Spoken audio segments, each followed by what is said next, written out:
Andy, thanks for joining us, man. I'm big fans. It's great to be here with you guys. Awesome. Awesome. Well, good to see you. And yeah, would love to just start things off with you giving your background, the background on what you're up to at CoinDesk.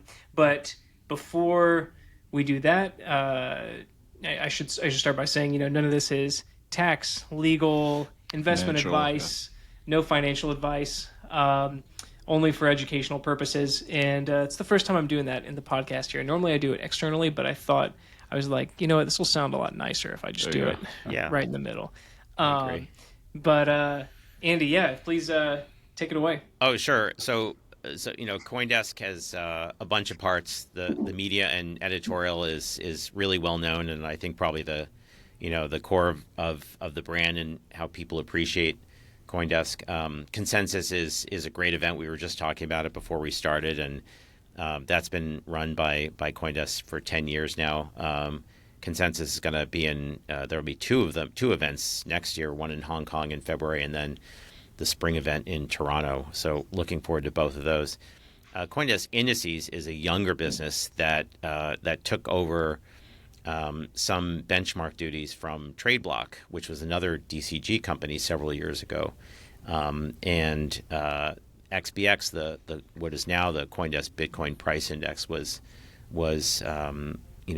brought to a newly formed Coindesk Indices team run by Alan Campbell back when we were a DCG company to serve Grayscale as a client and other clients, and to continue to publish a representative price of Bitcoin and Ether and a bunch of other tokens, once per second. I was at Genesis, actually, which another DCG company, and joined CoinDesk Indices with their invitation to help build out the business and develop new products. And it's been just a phenomenally exciting ride. Background, I'm a equity derivatives guy, mostly sell side. And that business was always fun because we were building a lot of products, up through the financial crisis. And then after the financial crisis, we ended up building a lot of indices because they were sort of a more capital light, way to do that kind of business. I know your background, you were on the other side of a lot of those ideas. So it's great to be doing that in digital assets, and CoinDesk is just, a great place to be doing it. In November, we were acquired by Bullish, which, among other things, has an exchange, which is registered in Gibraltar and getting licenses in different countries now. It's an institutional spot and perp exchange, run by Tom Farley, who used to be the CEO of the New York Stock Exchange Group. So that's been just another phenomenal lift for us to get the influence of working with an exchange, and Tom's love of index and data businesses. So yeah, we're having a great time over here. That's great to hear. I've seen a lot of momentum lately on partners and things like that, which is great to see. The partnership has been great. The CoinDesk brand gets us in. When I joined, it was really kind of in the throes of a crypto winter, which was not entirely coincidental, considering I was coming from Genesis. So, Right. so the first thing, and we had, as I was coming in, there were a bunch of sector products and broad market indices. But the first thing that I wanted to build was a trend product, because I felt like it was really going to be just a Bitcoin story for a while. And even so, probably the best thing that we could do to help partners build product was have a way for them to reduce the risk of owning Bitcoin inside traditional investment products. So we built what is the Bitcoin trend indicator, which is just a simple signal which shows the level of time series momentum in the price of Bitcoin. And that became a big licensing success, because this idea that you could allocate between Bitcoin and cash, based on the value of the signal, was a great idea that our clients thought was going to be very useful, and resonated with their clients. So that continues. That went live back in March of 23, and Actually, the latest licensee is Amina Bank in Switzerland, and APAC, which is launching structured notes on it. So it's just a great evergreen idea. But since then, and with the market recovering and getting new legs, we've been able to do a lot of, and then especially with the Bullish acquisition, just do a lot of new cool things since then. Right. Yeah, that's really interesting because, Andy, I don't know if we talked about this before, but when I was an allocator, I did a lot of work with like bank swaps and this sort of thing. So like if you were, I don't know if you remember like the risk premia swaps and this sort of stuff. Like what was the term? There was like another term that was used. QIS and QIS, totally. All those, and then there was like another term. It was risk recycling. Yes. And this sort of thing. So I had a lot of experience with those. A lot of experience with just like reading these docs. Like the bank swap indices docs and That's right. and whatnot. So very familiar with that. And I think it would be, I do want to talk about the other index work you guys are doing, but I guess if you could kind of like I'd be interested to hear you like meander a little more on like sort of like the state of these like whatever you want to call it, whether it's like, to me, when I hear you talking about this trend indicator, to me that's this takes me back to the swaps Sure. days, like, and you mentioned that it sounds like there's some action out of Asia where there's some uptake there. What's kind of like your thoughts on like the development of that market? And I guess Right. like in Western countries as well. Yeah. Yeah, the background's fascinating, and in fact, I think I pitched your former employer both as a sell side person and as a fund manager. So the interaction with that team, which is one of the most, I think, sophisticated teams in terms of those products, is legendary, and I think it's a great way to be very modern about taking charge of alternative investment returns personally, rather than outsourcing everything to an actively managed hedge fund. The business on the sell side started really after the crisis, because before the crisis, the balance sheet was very easy. I was through the crisis, I was at Morgan Stanley and then at BNP Paribas. And before the crisis, they were like, spend as much balance sheet as you want. And part of what that meant is we could write a lot of exotic options and keep the risk on the books and hedge them. And you could have these, you could have a massive exotic option book that would fuel retail structured products, wealth oriented structured products, even hedge fund structured products. And the residual risks, it was fine to hold them. It was pretty cheap to hold them. After the crisis and capital became much dearer, you couldn't really sustain that kind of business anymore. And was that change in like capital becoming more dear? That was because of just like changes in like capital requirements. Basel 1, Yeah, 2, yeah, 3, okay. for sure, and the CET ratios and everything. So suddenly, our instructions were, hey, you have €1 trillion of balance sheet, go out and make some money. And then after that is like, you have no balance sheet, go out and make some money. So the risk recycling business was actually started pre-crisis, when things like volatility and correlation and dividend risk started to accumulate so much that the banks would have to reserve against those kind of unhedgeable risks. And we as marketers and structurers would go out and find ways and go to sophisticated investors and say, hey, 10-year equity index volatility, the implied levels here, and here is a set of historical numbers. We think it's pretty safe for you to take the other side. And what's our motivation? Hey, if we recycle or share some of this risk, we can release reserves, and that will help near-term profitability for the bank. So it is symbiotic, and I think a lot of that is lore, but I think there's a lot of truth in that. So volatility, stock-to-stock correlation, future dividend yields, things like that became really common as risk recycling axes.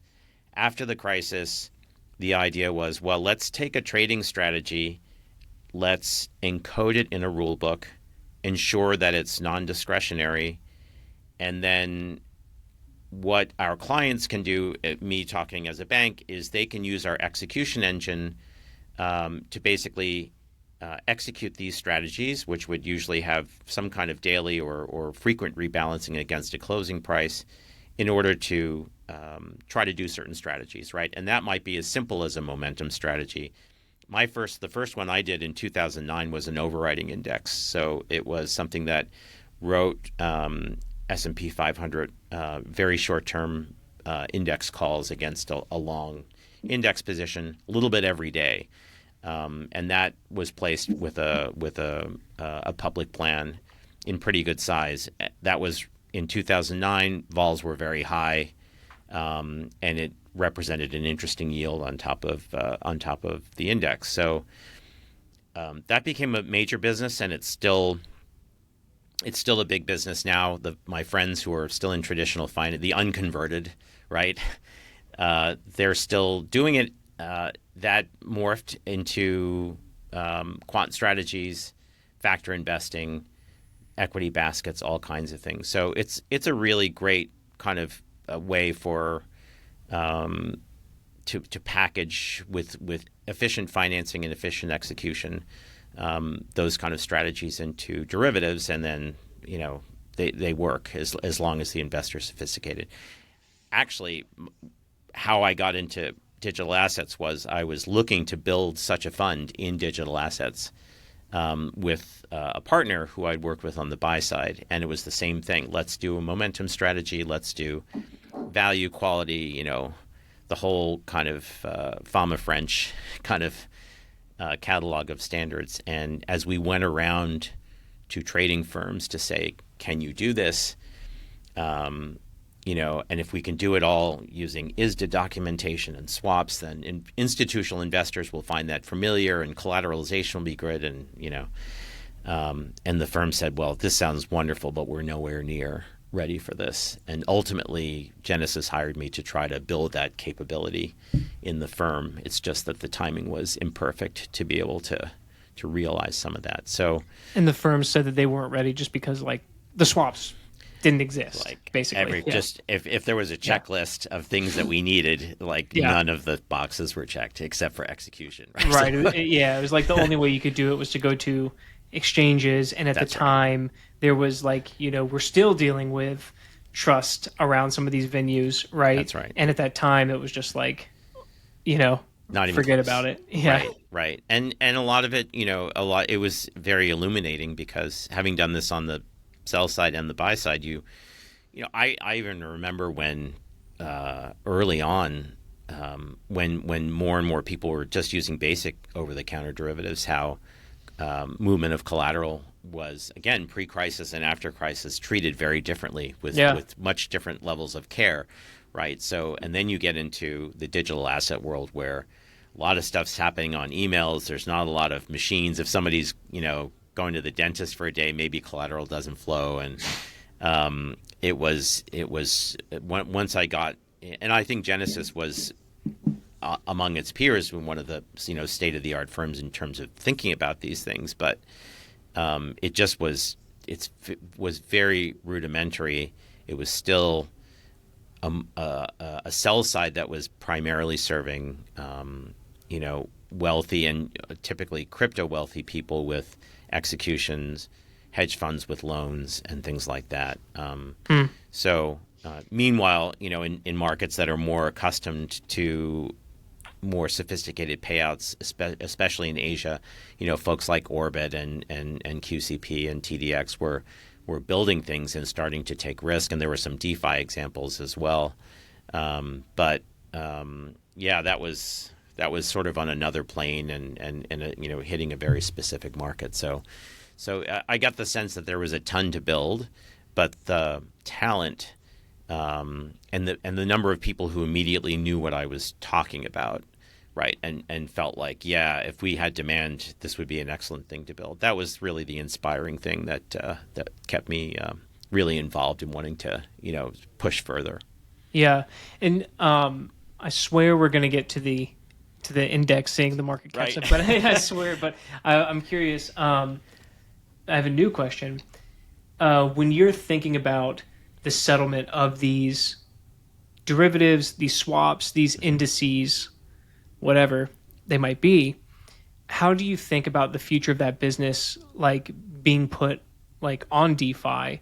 Because we have, like you mentioned, some of these like DeFi protocols, like Right. Ribbon Finance comes to mind, and some of Yep. these other platforms where it makes a lot of sense that you could have a contract that is basically like your kind of like your escrow or whatever, if you want to think about it like that, That's right. and would, you wouldn't have those dentist issues and whatnot. Yeah. You just have to have some really nice oracles, basically. That's right. It brings the meta question, like, are you bringing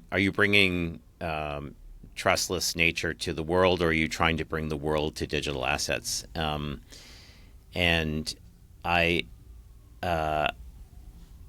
I think that the early hopes that DeFi, you read the famous the book by the Duke professor about the future of DeFi and how this is going to solve all these problems, and you think this is great, right? And that was in 2021. You'd think that this would have all been done by now.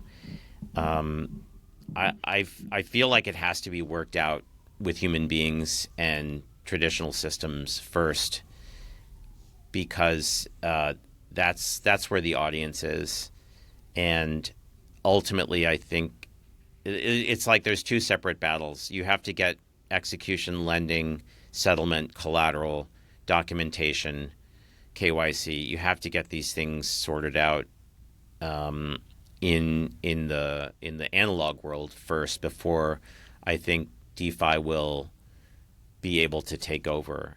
There were even some protocols that we were fascinated to hear about that would do their trading, like an options exchange would do their, I'm sure you've heard of them too, that would do their market making in a centralized way, but then do their collateral management in a decentralized way. Like that sounds very promising. I think ultimately we'll get there, but if we can't figure it out, if we can't at least import best practices from traditional finance and have those people operate in that way, it's going to be, I think it's going to be hard to scale, and it's going to be especially hard to scale with those who aren't doing digital assets 100% of the time. Yeah. Is that not hopeful enough, or? No, I mean, I think that I think we actually are kind of starting to see the way this is going to play out now when we look at like Polymarket, platforms like this, where it's like they're using crypto rails, like DeFi rails, if you want to call it that, right? Yes. Like they're using that, Polygon is the chain, and then they have smart contracts that are settling stuff. But ultimately, there's no token. Ultimately, maybe they're going to release a token, soon. Right. We'll find out. But ultimately, it's like they didn't really need that token. Right. It's just USDC, right? Yeah, it's just USDC, and Right. And it runs fine.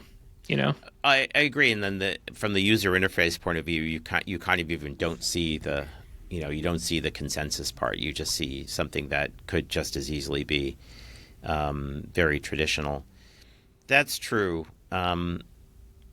That's true, and it actually, Polymarket's an interesting example because it sort of represents how a lot of crypto got built up, where almost like the way Slack came into being, right? Where people would use it but not necessarily rely on it, and it just became more of a hobby or individual thing, and then it backdoored its way into becoming an enterprise product. I think a lot of cryptos like that in general, right? So the Polymarket example is it kind of works that way, but when it comes to lending, and I think it's just going to be hard for real global markets, capital markets, trading and derivative markets to attach and to really have access to big, real global money and more traditional brick and mortar derivatives exchanges, unless it kind of meets it halfway.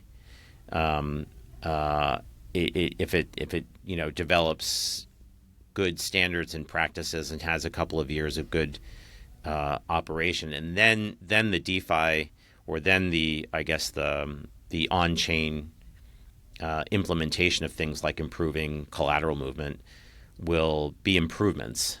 But I almost feel like you have to develop and establish on a much bigger scale traditional trust first. Yeah, I agree, especially Sad but with true, the right? yeah. Well, I mean, I think that with the halfway comment, it's got to meet halfway. I think that's exactly the way to put it. How I'm far gonna along do you? Well, for go ahead, ask the question. I'm gonna move this camera here. So Yeah, how what do okay. you think? how far along do you think we are on that trust conversation? How much progress do you think we're making? I mean, we had the setback of setbacks, 2 years ago this month, and that was a real skinned knee. That was Right. You're talking about FTX, I assume. yeah, and just everything that was happening. FTX was the poster child for it, but there were a lot of these things, right? There were just one after the other, and maybe it was a tide going out situation where they were likely to hopefully all be exposed around the same time, and that just took a lot of wind out of the sails of Right. the industry. So I think it's clawing its way back, and those experiences are necessary. And let's not pretend that they don't happen in traditional finance either, right? Right. You Right. have prime brokerage blowups. You have everything from fat fingers on equity futures to the financial crisis to Madoff to all kinds of high frequency trading related things. There's all kinds of ways that things can either go wrong or be made to go wrong, with money and lending in markets. I think that we're coming back, but I think a lot of people wish we were coming back with a little more energy, and maybe with a little bit less reliance on prices having to go Right. higher, right, in order for people to maintain excitement. That's a little bit frustrating, right? You can't even feel good about crypto unless Bitcoin's gone up 25% in Right. a couple of weeks. Um, and a lot of air has been sucked out of the room by the ETFs, which are great, right? But I still go to conferences and see people talking about 60 billion in Bitcoin ETFs. I'm like, I got it. Okay, let's what can we do next? So, I think that there's money to lend, and there's money that wants to be borrowed, and I don't know. I wish we were further along. Like, we still don't know what the real forward of Bitcoin is, right? Right. We don't know what the forward of Ether is. We don't have yield curves. We don't have kind of standardized lending or borrowing rates. It's even hard to think about cash settled options because we don't have a proper forward market, and we need a banking system, for things to get bigger. So, we're just trying to be patient, and as a humble index company, we're trying really hard, especially like with our Ether staking rate, to help support things in an institutional way that can scale, and that where these things can be built. Yeah, yeah. I mean, the Ether staking rate is an interesting one because there's like the staking rate of ETH is, when you actually start digging into it, is not, it's not like just here's the rate, right? It's like you actually have to Right. sort of like digest this whole, like, kind of everybody, and create some sort of average, and then it's like, what does that mean for the participants You could downstream? be talking about LIBOR, right? But Yeah, right. Yeah, that's right. But I would love to move the, do you have move the conversation on to yeah, the work you guys are doing in the indexing on like just straight up market cap or market weighted, Yep. whatever we don't call these, like the market indices, I guess. The S&P 500 equivalents, basically, for right. crypto. Yeah, I would love to hear the latest. There's a lot of products out there. I think the first problem that anybody in our position has to solve is, what's the price of a token when you have uncoordinated centralized exchanges. So what we and our colleagues in the business do is take information. We evaluate which exchanges we want to take information from. We look at whether, in which cases we want to look at stablecoin pair trading or just fiat pair trading, look at volumes. So identify which exchanges we want to contribute to price indices, identify what kind of trades we want to include, try to create representative prices of tokens, and then present them as reference rates.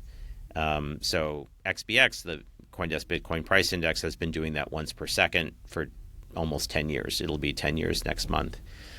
Using a methodology that was good enough to do this when 10 years ago exchanges were kind of all over the place and you had to kick out a lot of prices that were just not legitimate prices. So the market's a lot better now, but XBX keeps chugging along once per second. So once you have a set of reference rates for a universe of tokens, then you have to decide, well, what do you want to do next? Do you want to and by the way, with those individual rates, you can create a NAV that'll support an ETF. You could have it as the basis of a strategy that uses a trend signal to turn on and off, right? So the individual token reference rates, once they're trustable and they are connected to liquidity in such a way that implementers can actually use those numbers, you can do a lot with them. What you do next depends on your objective. You can create a very broad market index that's not implementable at all, that's market cap weighted, that says this is the crypto market, but it's going to contain a lot of information about Bitcoin and Ether and maybe Solana and Ripple, and the tail's not really going to be represented very well. It's not going to be implementable. So it's going to be nice to look at, but not really easy to use. So a couple of years ago, we kind of created a new series and mostly focused on crypto sectors. We created a taxonomy and said, here are the sectors and the subsectors, and here are implementable versions of the most liquid tokens in each sector that are really well designed and still in service. The feeling was that investors would like the idea of sectors because they were so used to it in asset classes like equities or even commodities, but it was way too early. And so there was a lot of interest, but not a lot of money flowing in. What happened more recently after Bullish acquired us is that we agreed let's turn this around and let's think more like, maybe less like S&P 500 and more like QQQ. Right, so QQQ started as a way to exchange liquidity in 100 NASDAQ names, mostly between banks and hedge funds. Right, when the ETF was launched, it was an institutional product. So I would sit I was at Deutsche at that time, right? The big guy who was running the new ETF desk would lock a market in 100,000 QQQs, and hedge funds would get into or out of the whole asset class that way. And what they were able to get, which they couldn't get elsewhere, was liquidity in the bottom 20 or 25 names within the top 100 in NASDAQ because it was trading as a unit. And that added value, right? Because sure, you could trade Intel or Cisco, but whatever name was at the bottom was going to be illiquid unless you traded it as part of the index. And at that time, this is just my curiosity, at that time when QQQ was trading like that, that was more like by swap? Is that... Oh no, this was when the ETF was launched. Oh, got it. So right? there was actually turning over of those underlying. Yeah, and the only two ETFs that really kind of mattered were spiders and Qs, right? And those were the only ones that were liquid. And this was at the dawn of the ETF market, not as a novel way to package things as an alternative to mutual funds, but as an institutional liquidity tool. And of course, fine, spiders, S&P 500 ETFs, there were many different forms of liquidity. The futures were good, options were good. But NASDAQ 100 it's not really a benchmark for anything. It's not really an index that, it's just like big stocks that trade on NASDAQ. It's not an index that you would think about as being created as a important piece of benchmarking market structure. Is NASDAQ 100 market cap weighted? It is, and then but there are caps for some of the bigger names. Got it. Okay. Which for I don't know. I know that Microsoft is cap. I haven't looked at it Well, lately. yeah, but there were I some guess caps, with right? that, I would be, if you could take us in, because you guys have constructed a top 20. Correct. Yeah. Could you take us through like why did you guys decide on top 20? Yep. Are there any kind of like rules? Because, like you guys have really had to think about this whole sort of like pipe of everything going into it, like the pipe of just building a freaking reference price. You know what I mean? That's right. And like how you think about that reference price. Does it need to be volume? You just went through the whole shebang, right? That's so right. you guys obviously think about this, very thoughtfully. And I think a lot of people in traditional finance will appreciate that. And folks in crypto should appreciate that, if they whether they do or not. There's probably a subset of people in crypto who really appreciate hope it. so. Right? We Yeah, hope so. that's right. Yeah, maybe not the degens. They want the 25% weeks, right? But Right. but yeah, no. Please take us through, like how you guys came to The this strategy, and I think this was shortly after the acquisition. It's like, and Bullish actually hadn't even launched its single token perps yet, but we had meetings and said, do you want to do an index perp? I said, absolutely. This is going to be the greatest thing, because as an index company, the strategy usually for an index company is go find an asset manager who wants to benchmark to your index, and then license the index to them, and they raise assets and they use your benchmark and they pay you a licensing fee, and it's an AUM game, or it's a data sales game. But maybe it's just my background or our team's background, or just clever thinking amongst others here. But I thought, let's just build liquidity. Let's just build volume, right? And that's exactly how QQQ got started. It's not a $250 billion retail product by Invesco now because it's a brilliant index or it has a unique story. It was a liquidity-driven product that became so easy to implement that it became a natural, scalable investment product. So the opportunity to do a perp on the index was great. So we built Coindesk 20 for the perp. And the principles were things have to be liquid. So our methodology starts with a liquidity filter amongst top tokens. It has to be reproducible by a broad number of people. So our exchange requirements are fairly strict.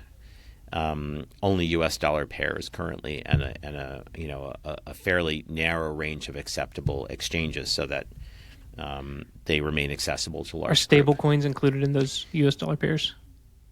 Currently, no. Just fiat, right? And we can do that right now with top 20 because there's good enough liquidity for us to be able to operate that way. I think we are thinking about stablecoin. When we talk about what our plans are to extend the range, we can talk more about the stablecoin conversation.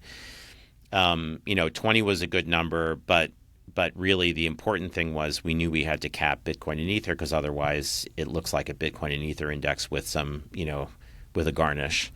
So we decided to cap the largest asset at 30% and all other assets at 20%. So you end up with something which is half majors, half alts. And then the perp launched in the end of January, and there was good market maker support from day one. And we credit Bullish to organizing that, and it started trading like crazy. I think the market was ready for it. This is also 2 weeks after Bitcoin ETFs launched, right? So it was kind of good times. It's funny when you put together the things in history. Like I wouldn't have, those were within a couple of weeks of each other. We're about to cross $8 billion in volume in the perp, which has zero retail participation and is just trading on one institutional exchange. But that volume has been superb. So I didn't finish talking about the index. So the index rebalances quarterly. It has buffers in place so that it doesn't reconstitute very kind of aggressively. it reconstitutes a little bit more conservatively. You typically only the bottom couple of tokens move around, and it's aside from the capping, it's market cap weighted. So it serves as a representation of the asset class, but what it really does is say anybody now who can trade a perp and who is onboarded a bullish can have access to liquidity in those top 20 names in whatever on a good day, $50 million a day of volume. On great days, $100 million a day in volume, and that's I think it's the most powerful story that can be told in the market right now, because it's the first index that's not just a good idea, but it's super liquid. That's it's a clever like go to market for the index too, because now Totally.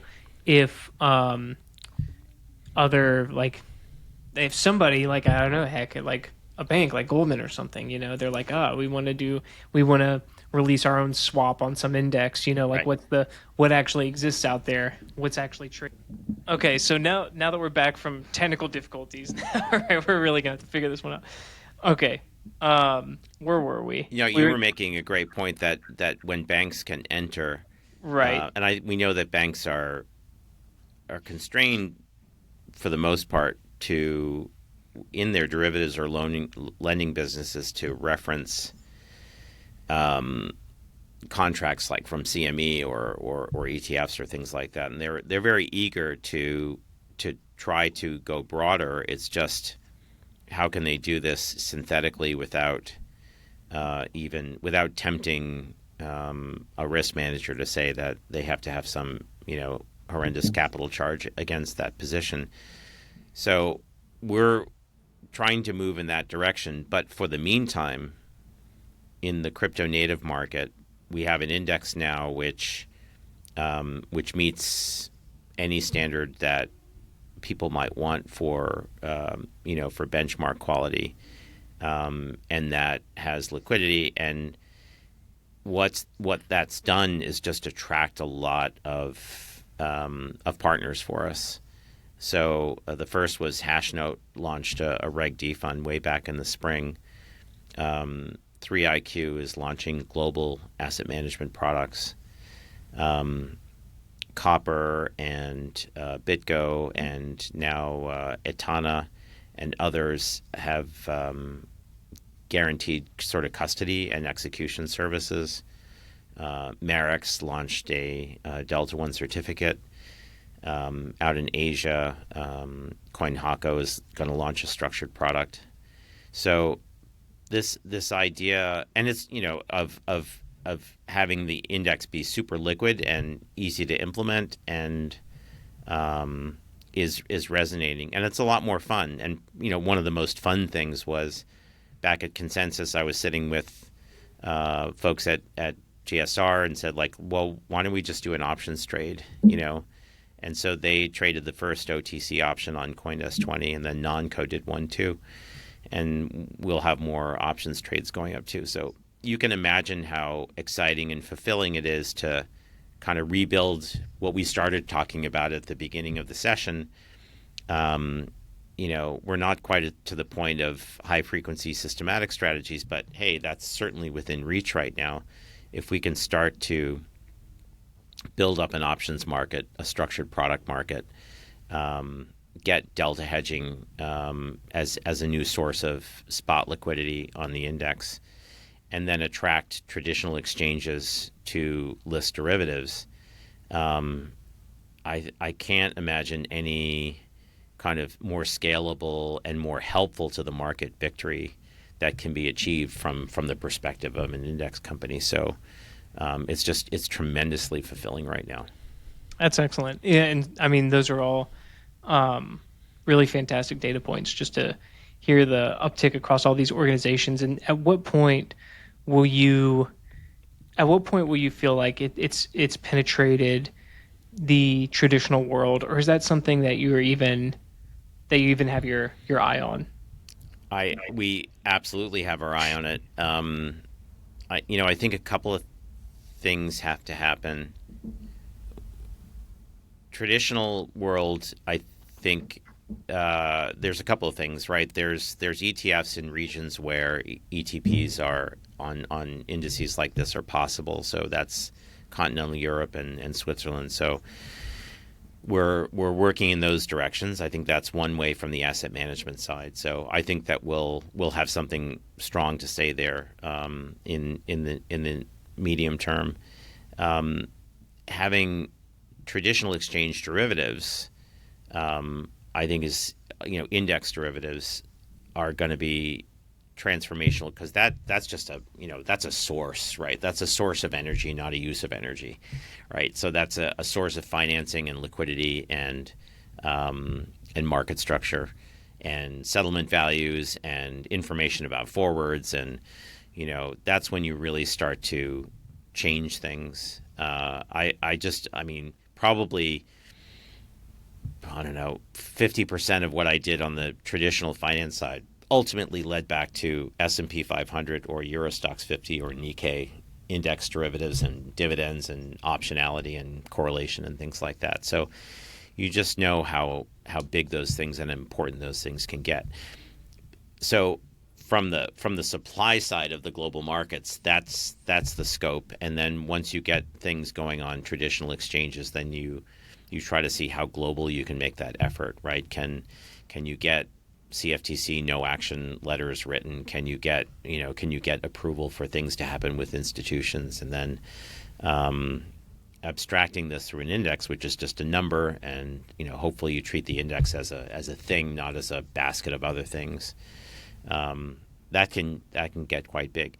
But this also solves, I think, what another big problem is in digital assets, that adoption among investors who spend a small amount of time thinking about crypto, you run into attention span issues, right? I think people get Bitcoin. People can understand why, advisors in the United States or wealth managers in different regions, sure, they're going to get Bitcoin, and maybe they'll start to have an Ethereum conversation with investors. But a lot of times, folks who are just spending the magical 5% of their time thinking about this, even if they get through Ethereum, their attention span is going to evaporate. Or they're just going to go full on crypto and say, like, you know what, I should just be doing this natively and become more engaged.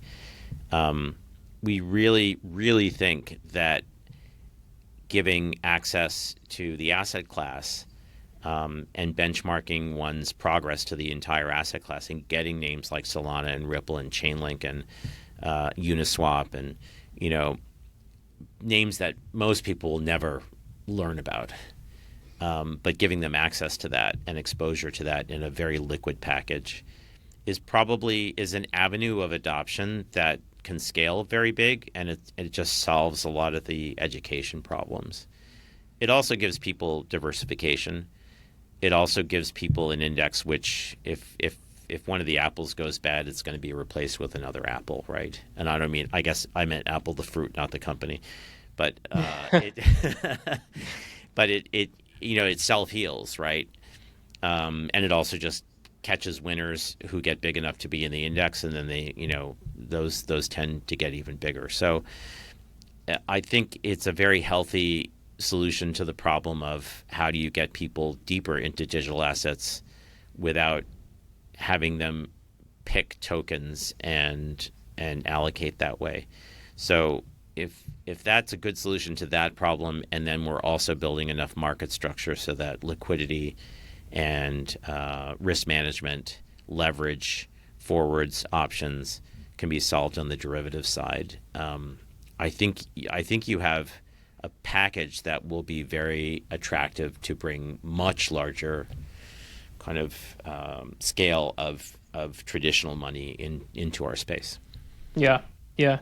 Even like selecting like top 20 from our experience, I think that makes a lot of sense, because we've kind of observed like roughly top 40-ish have like pretty darn good liquidity. Right. Most of the time. But then I imagine once you restrict things down to only the USD pairs, then that probably changes it a bit. And it's like, okay, top 20. So it's just like everything you're telling me, like from, my experience of, being in these markets. It's like, yeah, this makes sense, Totally. It's and the stablecoin pairs versus fiat pairs is an excellent point. There's also, a lot of custodians can't handle even the 20, right? So you want to, and then you also don't want to have things that you want to have something that's, I guess, tidy enough that it will gain some, I guess, regulatory momentum, right? We've met with regulators in a bunch of countries, and there are strong feelings about meme coins. Which we eventually eliminated from the index. We'll put them in another index, but we just think that they raise more eyebrows than they delight people, or make people feel as if they're essential right now for that index.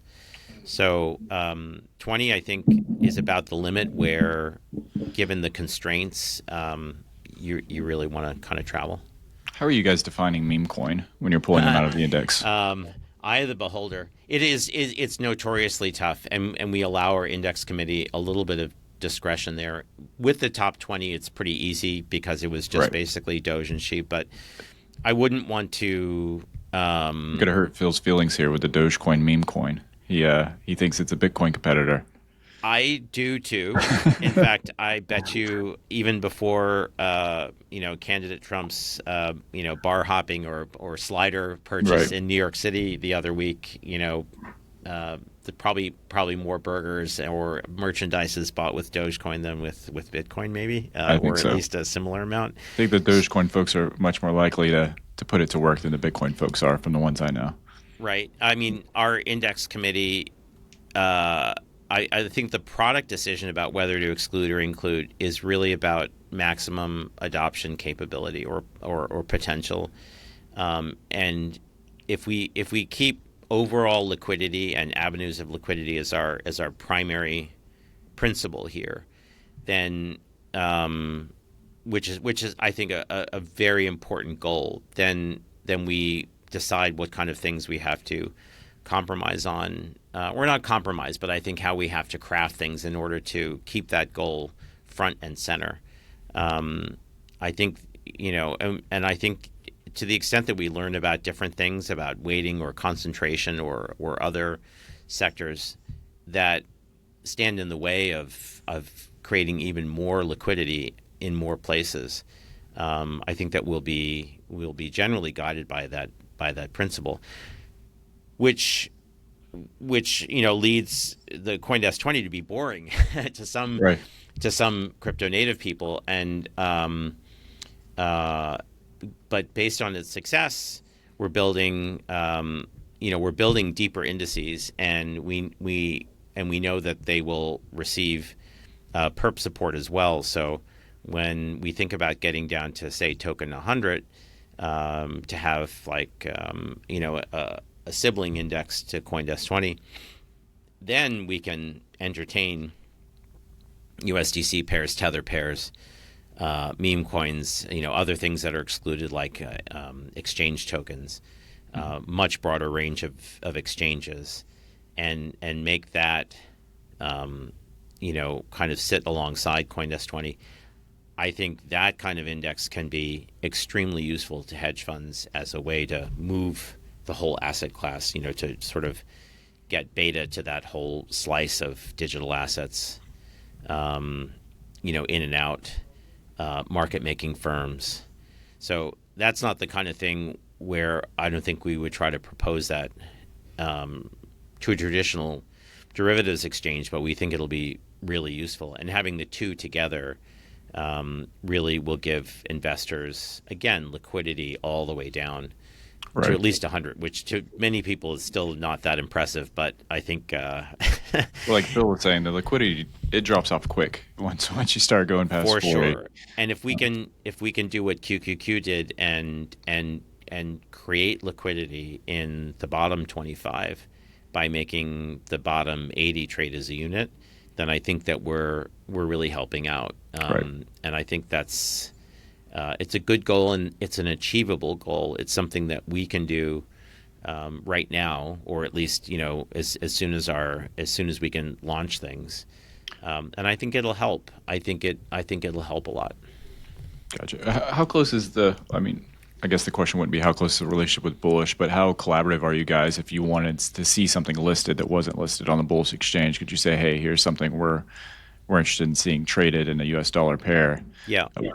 I mean, the first part of the answer is that we certainly don't are not interested as Coindesk Indices, and Bullish, I think, doesn't object to this at all for any sense of exclusivity. Another exchange will be launching Coindesk 20 futures Very cool. next week. Congratulations. Yeah, that's Bit Exchange out in Asia, and I love those guys because a lot of the team there are former index option traders. So it's I actually was out there in Singapore meeting with some of them who were in for token, and it's just you don't even have to. You're talking in familiar language right away. It's so easy, right? So That'll be dollar pairs as well. that will be the same index, Right. the Okay. same calculation, and their perp might be tethered denominated, Okay. I think, and that's their choice. So the idea is not for Bullish to sort of capture all of this greatness. The idea is for it to be ubiquitous, but launching on Bullish with Bullish putting a lot of shoulder into it to the extent that it's able to get market makers Right. to participate consistently and then to support deeper ideas is really how Bullish wants to help, right? But and they own us, so they want us to be successful. But there's no sense that this is a proprietary thing for them. It's just the Very cool. opposite. It's just getting things launched. That makes sense. Makes Yeah. sense. And it didn't have to be. I mean, I guess they didn't have to feel that way about it. I'm just delighted, but you can't dominate unless you try to be as open as possible. So That makes sense. yeah. Now, all right, we're gonna spin this camera back over here now. I can't hear you at the moment now. Oh shoot! Yeah. Check. Yeah, Check. you're good. Okay. Now. Nice. Yep. Okay. Man, this is That's okay. this is rough over here. This is rough.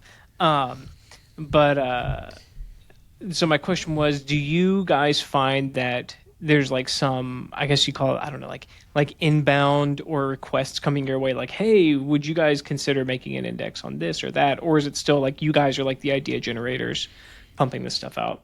We get. I think there's three. There's three levels. People will. We get calls about creating custom indices, which we do extremely rarely, because I think it's a different business. We want things to scale, so we tend to regard custom index work as being only really sensible in relatively rare circumstances. We do find that the Coindesk name is super strong, and so a lot of the products that that our partners have launched, bear the Coindesk name, and that's great. We love it. Like actually, just very recently, ICE in Singapore, and this was ICE Singapore launched a Bitcoin futures contract that has the Coindesk name in it. So the branding is great, and I think people appreciate the branding. You said I think ICE Singapore, like ICE Atlanta, ICE. No, the ICEs, like New York Stock Exchange, ICE. So yeah, there's a Singapore exchange there, and they trade commodities and stuff, and they had that's amazing. They have, and what they've done is, so that contract launched a while ago, but it was a big contract. So now they have a micro version, which is going to be, if it's not live now, it's going live within. And sorry, what's the instrument that? That's on Bitcoin, but our relationship to it is it settles against XBX, the Bitcoin price index. Nice. So this will be futures or like a swap or. Futures, Futures. exchange Okay. traded Cool. futures. Yeah. So Cool. that's just like, other notable futures exchanges. So it's I brought them up because they're a great partner. I think we'll want to do some more interesting stuff with them, and work with them and the Singaporean regulators. But we were mutually happy to have the CoinDesk name on that contract. Um, I think that the inbounds that have really felt kind of miraculous, or certainly very exciting for such a young index as CoinDesk 20, is that we were getting inbounds. I want to launch a fund on this index. I heard the perps are great, or I want to launch structured products, or I think it would be cool if our custody firm let everybody know that if they want to do a CoinDesk 20 thing, we'll custody for them. We want to put them, on our wealth platform as a basket.